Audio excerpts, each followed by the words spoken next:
5 تا زبون عشق داریم که هر بچه‌ای یکی از این زبون‌ها رو خیلی واضح‌تر از بقیه متوجه میشه.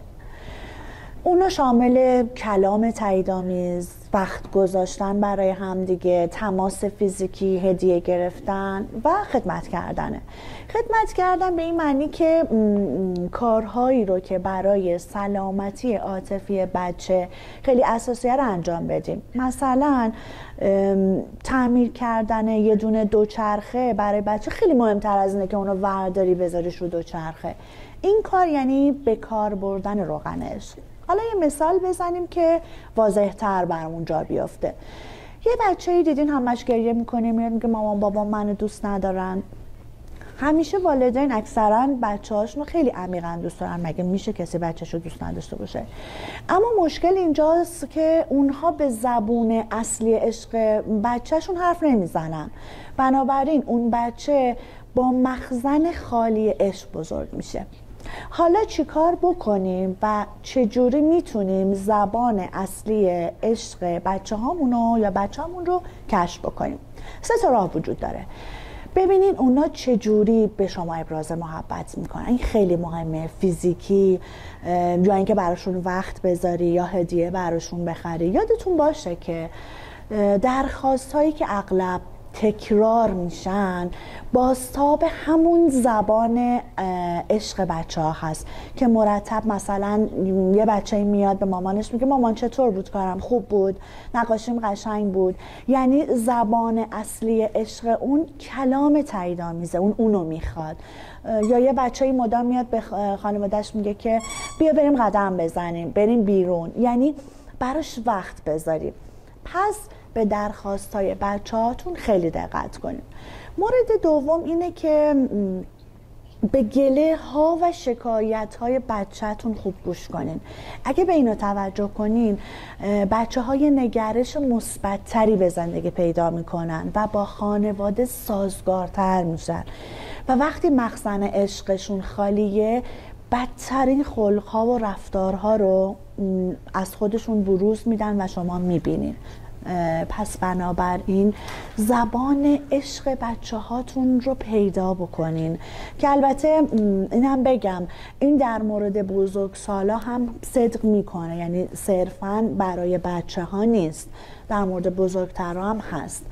اما برای اینو میگم بچه ها، برای اینکه اونها وقتی اون مخزن عشقشون پر میشه توسط خانواده، تو بزرگسالی رابطه ها رو بلدن، رابطه های سالمتری رو برقرار میکنن. به خاطر همین یادمون باشه که مخزن عشق بچه هامون رو پر کنیم تا اونها هم در آینده بتونن اون چیزهایی رو که دریافت کردن مخزن عشق بچه هاشون رو پر بکنن. حالا عشق یه روغنیه که باعث میشه که چرخ رابطه ما خوب بشه. بیاین براتون بگم چجوری. بذارین یه داستانی براتون بگم.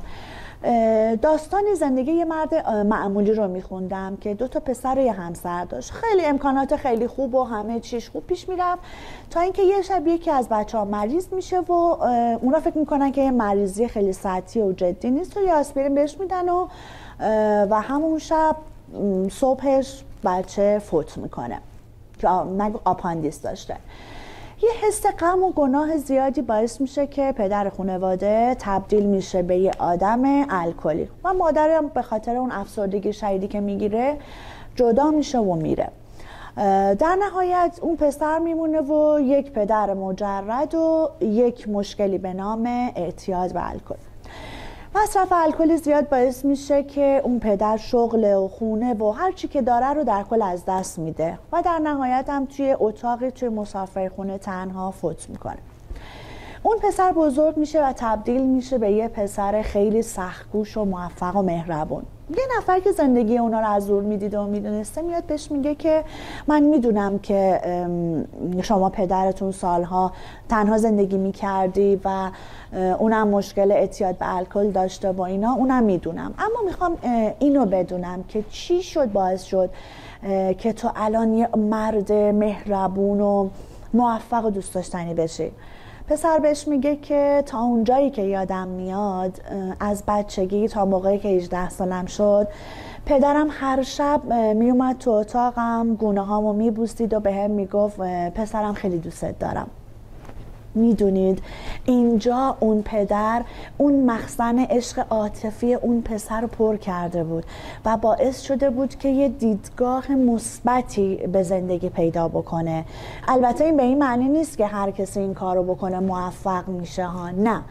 مسئله اصلی اینه که باید زبان عشق اصلی بچه ها رو پیدا بکنیم و ببینیم که بچه ما با چه کلامی عشق رو ابراز میکنه و اونو میخواد.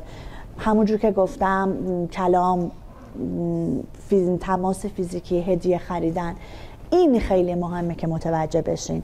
که البته بازم گفتم این هم برای زوجها میتونه صادق باشه، برای رابطه های دیگه میتونه صادق باشه و خیلی تاثیرگذار باشه.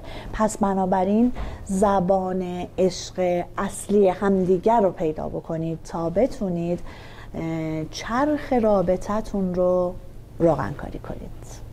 سخت بود؟ نه، آسون بود. اگه این ویدیو رو دوست داشتی و برات تاثیرگذار بود، کامنت برام بذار، سابسکرایب کن. حتما کامنتتو میخونم و به جواب میدم. منتظر ویدیوهای بعدی باش.